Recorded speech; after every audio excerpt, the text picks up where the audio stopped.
Información inmediata. Francesco Tabacchi liderará la carta de Creo en la carrera por llegar a la presidencia de la República, luego de que el exmandatario Guillermo Lasso, quien ascendió al poder bajo el auspicio de esa organización política, no completó su periodo y decretó la muerte cruzada. Esta es la entrevista de Fausto Yepes. Hoy con... Estamos en los estudios de FM Mundo con la abogada Ana Belén Cordero, vocera y dirigente de Creo, para hablar sobre la carrera electoral que se agita. Creo busca otra oportunidad para el 2025. Ana Belén, gracias por estar con nosotros. Bienvenida. Un saludo, Fausto, y un saludo a toda la audiencia. Muchas gracias por la invitación.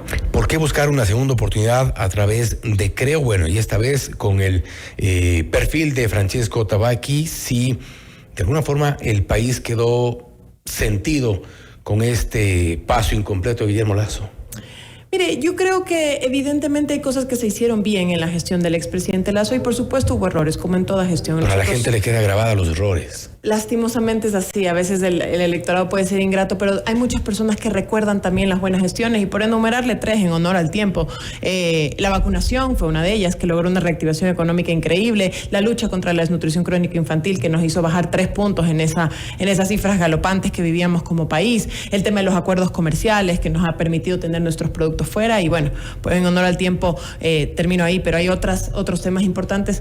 Pero mire, usted me preguntaba por el tema electoral y por qué nuevamente Creo se presenta. Bueno, nosotros hemos estado activos en la vida política y electoral desde el año 2012 y esta no es la excepción. En el 2023 decidimos no participar precisamente porque éramos gobierno. Primero, queríamos una cancha totalmente horizontal en igualdad de condiciones y segundo, teníamos que terminar de ejecutar una gestión, un plan, un proyecto, como éramos gobierno, y tercero, ser garantistas de un proceso de transición democrática y ordenado como es este gobierno actual, y así se dio. Y con esos antecedentes, en estas elecciones decidimos volver a participar. Usted recordará, en 2013 nosotros pusimos 15 legisladores, en 2017 35 legisladores, en 2021 en la alianza con el Partido Social Cristiano llegamos a tener también 30 legisladores y esperamos ahora tener una representación importante no solo en el legislativo, sino también de carrera hacia Carondelet. La presidencia de Francesco Tabacchi para estas elecciones, ¿es una aspiración para ganar o un intento también por dividir el electorado? En lo absoluto.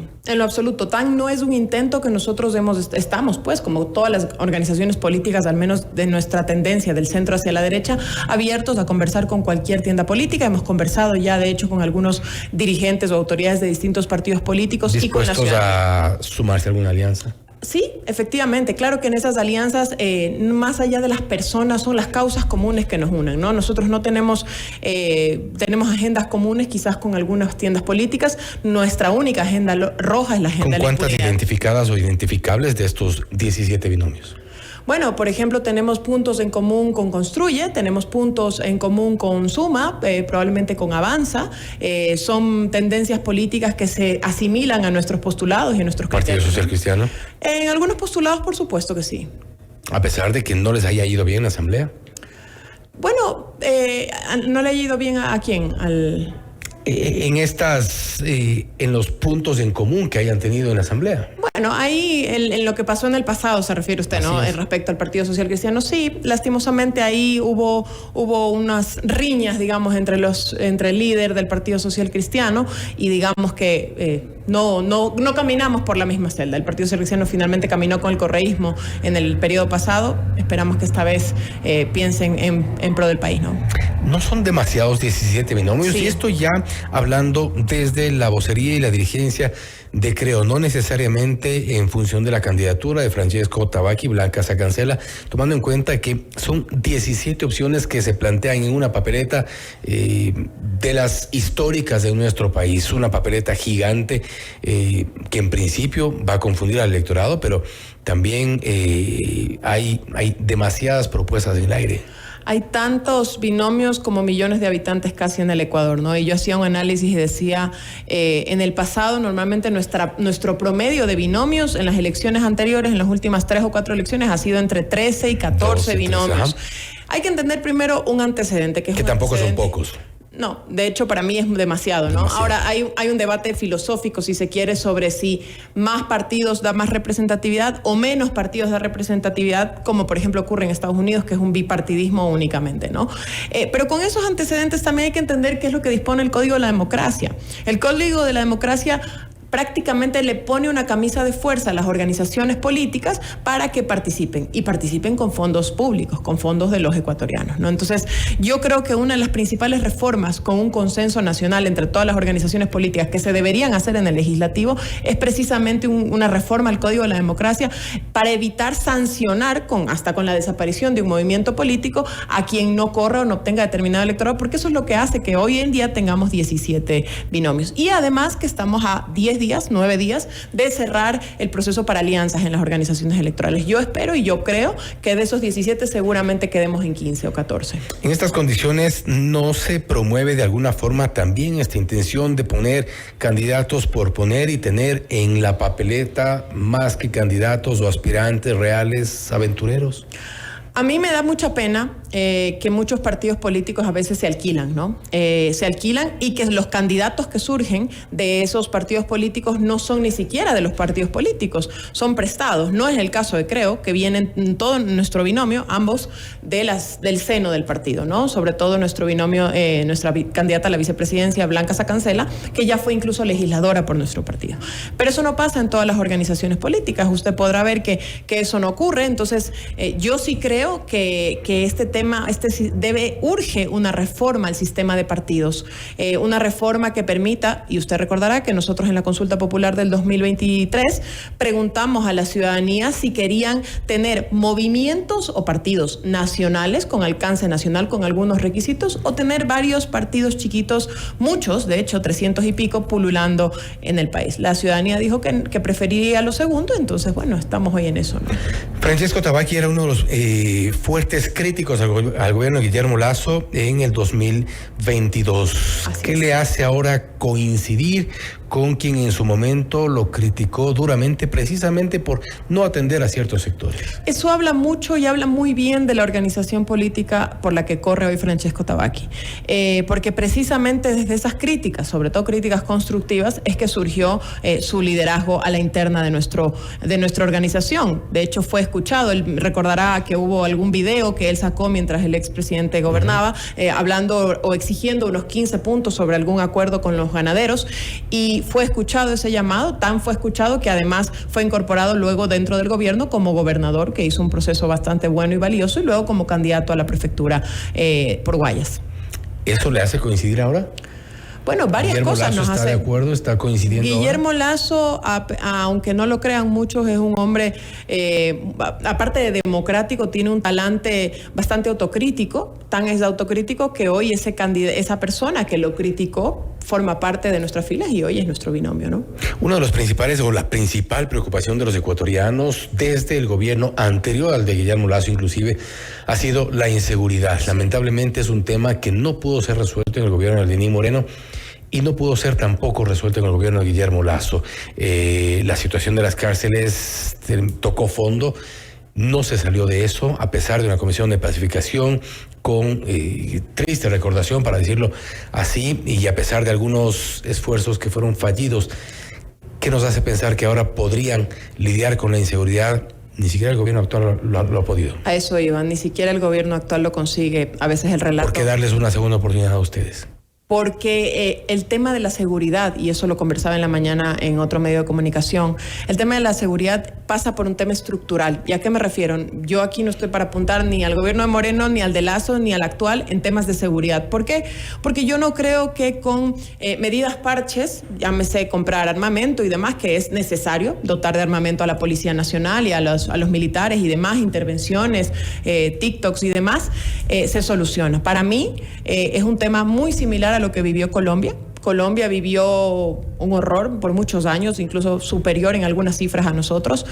Sin embargo, vamos por el mismo camino si no hacemos un gran acuerdo nacional como similar al Plan Colombia, en este caso el Plan Ecuador, y además atacar a las causas principales que nos están llevando a esta crisis de inseguridad: la falta de acceso a educación de calidad, la lucha contra la pobreza y la falta de oportunidades, ¿no? Pero nada de eso se logró en los 2 años. En los 2 años de Guillermo Lasso. Lasso. Pero por supuesto que sí, el tema de la lucha contra la desnutrición crónica infantil, la rehabilitación de las escuelas del milenio, el acceso a la calidad de educación, las becas tecnológicas para los jóvenes, todo eso. Pero no, perdón. Hubo un alza en la afiliación al IES, que eso implica empleo adecuado, sobre todo, porque eso es lo más importante, de 500,000 trabajadores. Pero, mire, yo creo que lo trascendental y lo de fondo es que los espacios en política y los espacios para la ciudadanía tienen que ocuparse.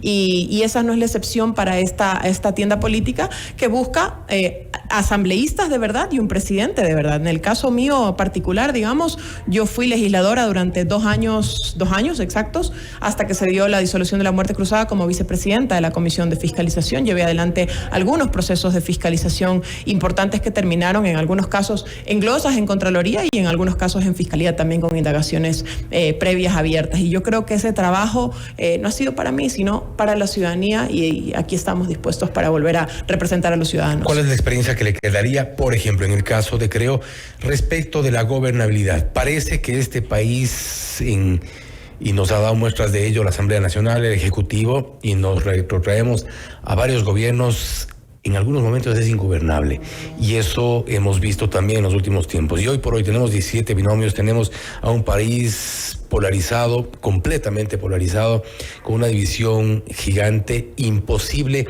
de lograr acuerdos. Hemos visto también a esta famosa unión de las izquierdas que terminó por separarlas, y eso creo que se reproduce en el resto de sectores. ¿Cómo gobernar? Yo creo que el primer punto de partida es madurez política, ¿no? Si uno no se sienta en una mesa con distintas tiendas políticas y además con distintos gremios de ciudadanos, reconociendo errores, como en el caso nuestro lo hemos hecho, pero también reconociendo aciertos y agendas comunes, nunca se va a poder llegar a puntos de encuentro. Y pongamos el ejemplo puntual, por ejemplo, del gobierno de Daniel Noboa y los acuerdos a los que llegó con el correísmo y el Partido Social Cristiano para aprobar 4 leyes. ¿Beneficiosas para el país? Por supuesto que sí.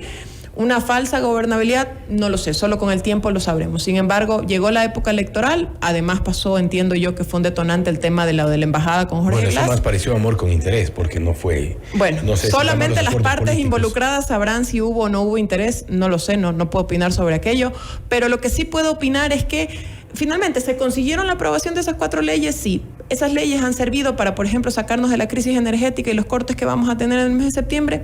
No lo creo. Algunas de esos 3 o 4 puntos, 3 puntos del IVA que nos han subido, ¿sirven para financiar los proyectos sociales del gobierno? Vamos a verlo en los próximos meses. Lo importante y lo de fondo es esa agenda común, pero mientras exista una organización política cuya única agenda sea la impunidad, no creo que exista ningún otro partido de cualquier otra tendencia que pueda llegar a acuerdos en común. Y por ello, entre el Ejecutivo y el Legislativo se logra acuerdos políticos, pero todo vía pactos.